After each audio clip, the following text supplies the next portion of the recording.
Welcome, my side hustle brothers and sisters. I am Mike Volkin, the lead instructor of Freelancer Masterclass, and in today's video, we will be discussing how to grow your side hustle business by becoming a full-time freelancer. Probably one of my favorite subjects because one of my passions is getting people out of that 8 to 5 rat race and getting them into one of the best professions of all time, being a freelancer, getting the freedom that you want and deserve in life in so many ways, whether it's income related or some kind of, however you define freedom, all right? You'll be surprised at how often it's not income related. We'll talk about this in just a second. But today I'm going to talk to you about how to turn your side gig into a real business that offers financial and personal independence. So if you are a side hustler, if you have done freelancing work and want to take it to the next level, want to make it full-time, this video is for you. Before I do, please go ahead and subscribe to our channel below, right here, or maybe it's off to the right. I don't know where YouTube puts it nowadays. But anyway, because we do put videos almost 2 or 3 times a week now. So please go ahead and subscribe so you'll get all of our latest videos. All right, first is first. First of all, know your goal, okay? Why are you doing this? And this is important because if you don't know the reason why you're doing it, you have no purpose. It's like getting in a car with nowhere to drive. All right. You have no destination. So know your goal. Why do you want to become a full-time freelancer? Well, you either hate your job, you hate the commute, hate the 8 to 5, want to make more money. So why do I put these little nitpicky things in here that just usually piss off people, but don't make it enough to make don't piss them off enough to make it a life-changing goal? Well, let's take hate the commute, for example. You might like your job but hate your commute. Maybe there is something you could do to turn yourself from an employee to a freelancer for your current job. Okay, so that's why it's important for you to know your goal, because there's options out there depending on what goal is different to you. For example, if you want to make more money, you could easily just go to your boss and say, give me a raise or I walk, type of thing, in so many words. So if that is your goal, you may have more options. If you genuinely hate working in 8 to 5 and the only employer that you have right now, if you're working like a salary job and you have one employer, then and he or she wants you there at 8 o'clock and leaves it at 5, there's no way around it than to either get another job or become a freelancer, right? So you have to know your goal here. And then you have to get a plan, all right? So how are you going to go about becoming a full-time freelancer? Are you going to quit your job outright? You know, that's like a big YouTube fad right now, is to film how you quit your job. You know, people having a marching band behind them, walking in the office, I quit. They're making a cake for the office, and they set it down and says, I quit on the cake. Do you want to be that dramatic? You want to quit your job? Or do you want to work nights and weekends until you can quit your job and just kind of wean one off and wean one on at the same time? So it's kind of like, okay, there's time for the switch. You know, it's harder that way because when you get off of work, usually you're tired and you mentally can't think about anything. But you know what? That's the way I did it. That's the way I felt comfortable doing it. I was switching from being a scientist to a marketer. So there wasn't anything where I could build I can't just quit being a scientist and all of a sudden have this resume to go out and start becoming a marketer for another company, right? So I wanted to be a freelancer. And then I just decided, you know what, why get a job at another company when I just love being a freelancer so much? So that's what I've been doing ever since. You might want to do that too. It's just putting in some extra work, okay? And the next thing you have to do, and by the way, if this is the first time you're seeing this video, and you can use this video as a worksheet. So go ahead and write down all these sections that I have here, and I want you to use this as an exercise and answer these questions you have. You can just listen to me talking to them now and explain them, but go through them, answer these questions, and now you have a working plan of how to become a full-time freelancer from a part-time freelancer or just wanting to be a part-time freelancer, okay? The next thing you have to do is understand your offer. What's your skill? What are you going to provide? If you don't know that yet, you have to sign up at Freelancer Masterclass. We have over 400, and I think we're up to 480 niches now. And so many, and there's thousands of them where it's by nowhere complete, but every time we hear of one, we add it to this spreadsheet. You just scroll through all the niches and pick one that is your passion. If you also don't know, a good thing to do is go to like a strength finder test or some kind of personality test online and have these personality tests give you an idea of your passion. A lot of times you don't even know. Okay, so for example, I did these personality tests, and it took these tests to make me realize that I was not a detail-oriented guy. I'm what's called a visionary. Okay, I look into the future rather than the past. I'm not a details guy, so that tells me that I have to be doing some kind of strategy work for me to be happy. So it's something that you might be thinking about until it takes a personality test to really bring that to the forefront. Okay, and then also after understanding your offer and knowing what skill you want to provide, you want to know how to deliver that to the client. For example, let's say that you want to go in search engine optimization field, right? You love helping people rank on Google, or you want to learn about that, or Bing. All right, so there's the option there of, okay, well, that's your skill, but how do you want to deliver that to the client? Do you want to say, okay, I'll do all the strategy work for you, I'll set it up, and I'll give you a plan, and then somebody else implements it? Or do you want to tell your client, listen, I'll help you strategize it, and I'll deliver it to you, and I will implement what I'm delivering? You know, the whole soup to nuts thing. I mean, find your lane. If you don't want to be the one implementing tasks, then become a strategist in one particular field. Okay. And then what you really need to do, and this is very important, plan your communication preferences. Okay, you do not want to let freelancing ride you. You want to ride freelancing. And what I mean by that is, it's very easy to just become this slave to all of your clients, because you'd be so happy, just want to make them happy. And then you're answering emails on weekends, you're staying up late on weeknights. But really, if you plan your communication with your client early and they know what to expect, all right, do not be a slave to communications. It will make them happy. Trust me, you're not doing anybody any favors by being that slave and always having to respond to emails and phone calls right away. Do you work weekends? How late or early will you work on the weekdays or weekends? And what methods will you accept communicating with? This is very important. I used to get pushed around on all sorts of, hey, Mike, can you download this new app? Can you get on Skype? Can you get on WhatsApp? Can you get on email and text? How about Facebook Messenger? I had a client that wanted to communicate with me Facebook Messenger. Terrible way to communicate. You can't flag anything. You can't save or follow up. You can't forward.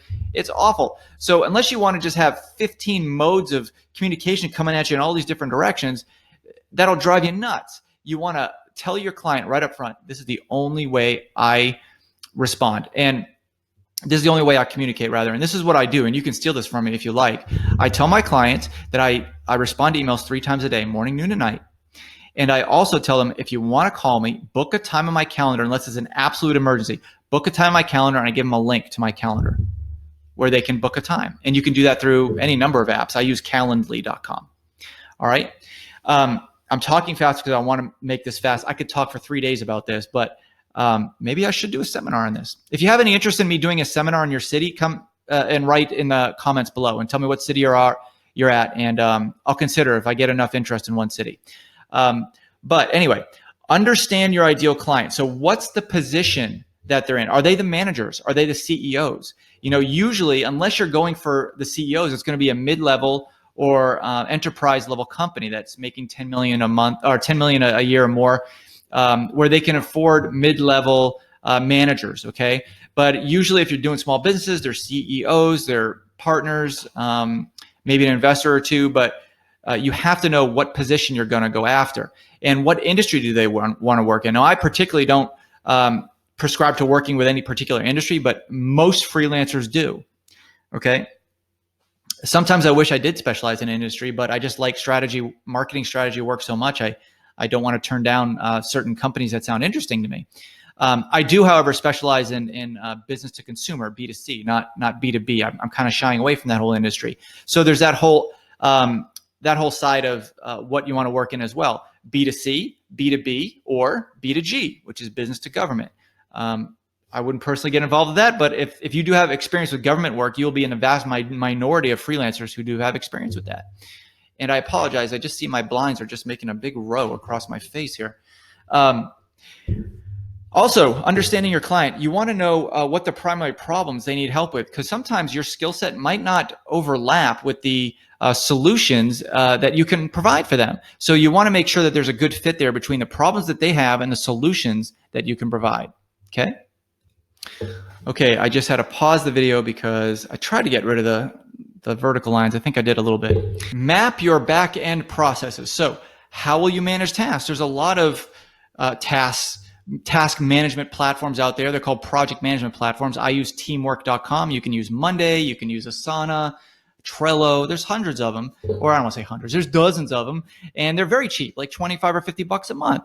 So when you have all these clients coming in, believe me, you will. Once you get one client, they'll all come together really fast. You ever heard that phrase, like once you put on a wedding ring, that all these women start finding you attractive, right? It's true with freelancing as well. All right. Once you have one client, they all start coming in. It's a flood. And then you're like, wow, how do I manage all these tasks? Use a project management platform. Okay.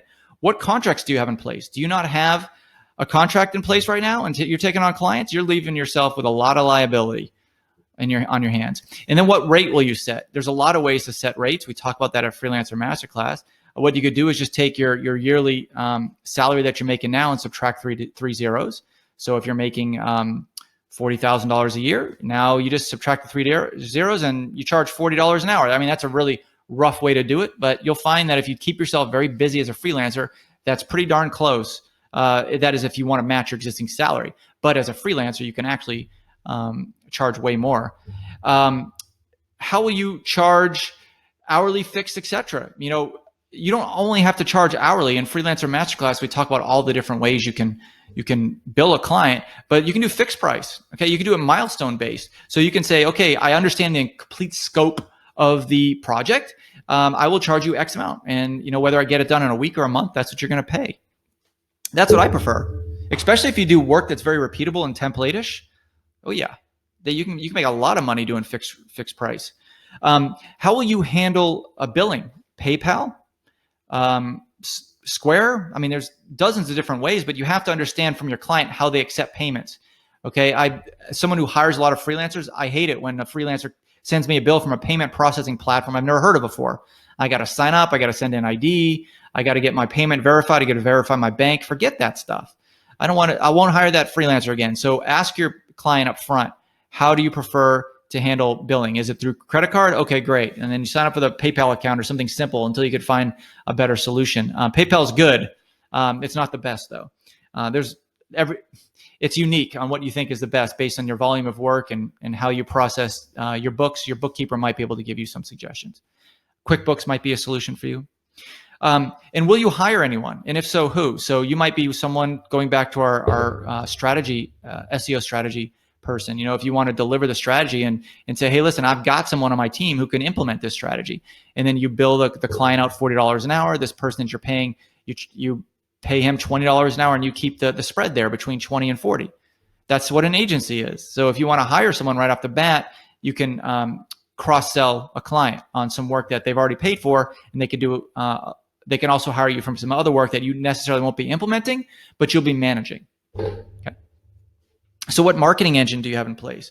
What channels will you market to? LinkedIn, social network, email, blogging, events, personal network, pay-per-click, which is also called PPC. This is another topic I could speak for a week about. We can go through details on each one of these, and then I can add 10 more to that list. There's tons of ways for freelancers to make money, online and off. You have to pick a channel. Don't spread yourself too thin. Some freelancers come to me all excited. They want to do cold calling and LinkedIn and blogging. I'm like, whoa, whoa, whoa, whoa, whoa. Pick something, get good at it, get your message down, rinse and repeat. Go off to another vertical. There's plenty of money to be made on each one of these verticals. You just got to be able to pick one, master it.